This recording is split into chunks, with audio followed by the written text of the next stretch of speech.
ओ पुस्तक का पठन। पुस्तक परिचय तथा प्रकाशकीय वक्तव्य और लेखक का प्राक्कथन। पुस्तक का नाम स्वामी ब्रह्ममुनि आत्मचरित्र। लेखक स्वामी ब्रह्ममुनि परिव्राजक विद्यामार्तंड।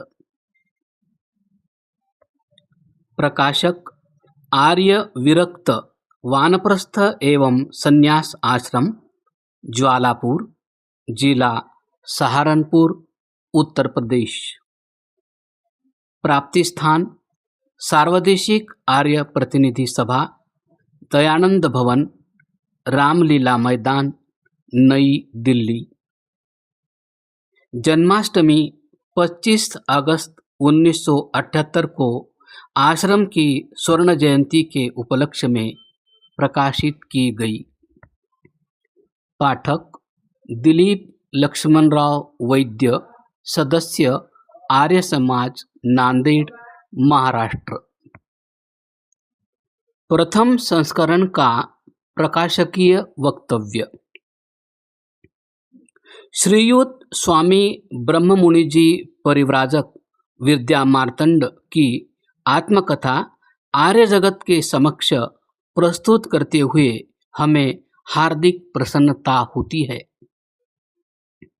श्री स्वामी जी वैदिक वाङ्मय के उद्भट विद्वान हैं।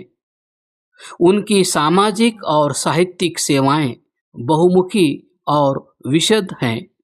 उन्होंने अपने अनेक ग्रंथों से आर्य समाज के साहित्य को समृद्ध एवं गौरवान्वित किया है, जो जनता और राज्य दोनों में समादृत हो रहे हैं। बृहद विमान शास्त्र ग्रंथ से न केवल जनसामान्य में ही अपितु विद्वान मंडल एवं राजवर्ग में भी उनकी ख्याति में चार चांद लग गए हैं। श्री स्वामी जी का उन्नत जीवन स्वनिर्मित है। विशाल और धनी घर में जन्म लेने और पालित पोषित होने पर भी समृद्धि और विलासिता के आकर्षणों एवं प्रलोभनों से ऊपर उठकर आजन्म ब्रह्मचर्य का जीवन व्यतीत करना, आर्य ग्रंथों की शिक्षा की ओर मन का प्रेरित होना, उनमें निष्णात बन जाना और एकमात्र आर्य समाज की सेवा में अपने को सर्वात्मना लगा देना साधारण बात नहीं है। श्री स्वामी जी की आत्मकथा यद्यपि संक्षिप्त है, परंतु है बड़ी सारगर्भित एवं शिक्षाप्रद। आशा है आर्य जनता इससे यथेष्ट लाभ उठाएगी। श्री बाबू धर्मपाल धर्मवीर जी सहारनपुर निवासी का भी धन्यवाद करते हैं, जिन्होंने इस पुस्तक के प्रकाशनार्थ हमें धन प्रदान किया है। रघुवीर सिंह शास्त्री, मंत्री, सार्वदेशिक आर्य प्रतिनिधि सभा, नई दिल्ली, दयानंद भवन, रामलीला मैदान, दिनांक 17 दिसंबर 1960। द्वितीय संस्करण का प्रकाशकीय वक्तव्य। आदरणीय स्वामी जी के अंतिम 7 वर्ष आर्य वानप्रस्थाश्रम ज्वालापुर में व्यतीत हुए। ध्यान, भजन, रहन सहन, खान पान आदि की जो सुविधा उनको इस आश्रम में प्राप्त हुई, वह संभव है किसी अन्य संस्था में नहीं प्राप्त हो सकी। जिस व्यक्ति ने आज तक ब्रह्मचारी रहकर सारा जीवन वाणी तथा लेखनी द्वारा वैदिक धर्म के प्रचार के लिए लगा दिया, उस व्यक्ति की अंतिम समय में जो भी सेवा आश्रम कर सका, वह इसका अहोभाग्य है। निज जीवन वृत्तवणिका नामक पुस्तिका स्वामी जी ने जनवरी 1961 ईस्वी में लिखी थी।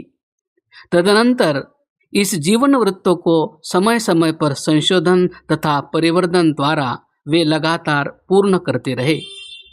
मृत्यु से कुछ समय पूर्व उनकी इच्छा थी कि इसे अब दूसरी बार छपवा दिया जाए, जो पूर्ण न हो पाई। उनके निधन के बाद इसे स्वामी ब्रह्ममुनि आत्मचरित्र के नाम से आर्य वानप्रस्थाश्रम की ओर से प्रकाशित किया जा रहा है। अंतिम पटाक्षेय नामक अध्याय श्री योगेंद्र जी पुरुषार्थी द्वारा लिखवाकर बढ़ा दिया गया है। पुरुषार्थी जी अंतिम दिनों में उनके निकट संपर्क में रहे, उनकी सेवा शुश्रूषा में भी योगदान करते रहे।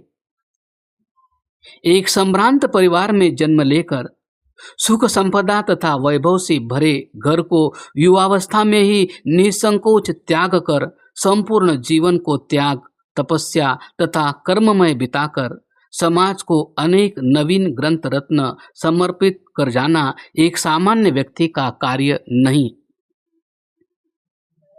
आर्य बालक बालिकाओं के लिए यह जीवन वृत्त प्रेरणा का स्रोत बन सकेगा। इसी धारणा से आश्रम स्थापना की स्वर्ण जयंती के अवसर पर इसका प्रकाशन किया जा रहा है। आर्य भिक्षु प्रधान आर्य विरक्त वानप्रस्थ एवं संन्यास आश्रम ज्वालापुर जिला सहारनपुर। कल्याण स्वरूप मंत्री आर्य विरक्त वानप्रस्थ एवं संन्यास आश्रम ज्वालापुर जिला सहारनपुर। दिनांक 17 अप्रैल 1978। श्री राम नवमी। लेखक का प्राक कथन। निज जीवन वृत्त के लिखने का विचार न था, अतएव मैंने इसके लिए वृत्त संचयिका अर्थात डायरी नहीं बनाई हुई थी और न ही कभी कुछ किसी प्रकार का लेख उल्लेख किया हुआ था। पुनः किसी वृत्त के तिथि क्रम से लिखने की तो कथा ही क्या। अतएव बिना तिथि क्रम के निज स्मृति के आधार पर ही लिख रहा हूँ। इसका लेखन 1 अप्रैल 1959 ईस्वी से आरंभ किया है। इस समय जीवन वृत्त पर लिखने का विचार हुआ भी इसलिए कि प्रत्येक के जीवन में अनेक कष्ट कठिनाइयाँ आया ही करती है। यदि उनका प्रकाश अन्यों के सम्मुख कर दिया जावे तो वे भी उन कष्ट कठिनाइयों से बच सके, और ऐसा करना है भी उचित या मानवीय कर्तव्य, क्योंकि जिस मार्ग में जहाँ भय कंटक लगा हो उसका द्योतन करना उपकारक एवं पुण्य कर्म है। मार्ग के भयपूर्ण स्थल स्थानों में पट्टिकाएं, बोर्ड और जल स्थानों में ध्वज स्तंभ एवं प्रकाश स्तंभ लगाए ही जाते हैं। सिकंदर ने भी तो धन संपत्ति के संग्रह में जीवन गंवा देने पर अंत में अपने शव के दबाने को ले जाते समय अपने दोनों हाथ रिक्त फैलाते दिखाते हुए ले जाने का आदेश संपत्तिशालियों को चेताने के लिए दिया था। छोड़ दुर्ग रण कोश सभी कुछ रिक्त हस्त है जाता, चला सिकंदर कफन से बाहर दोनों हस्त दिखाता।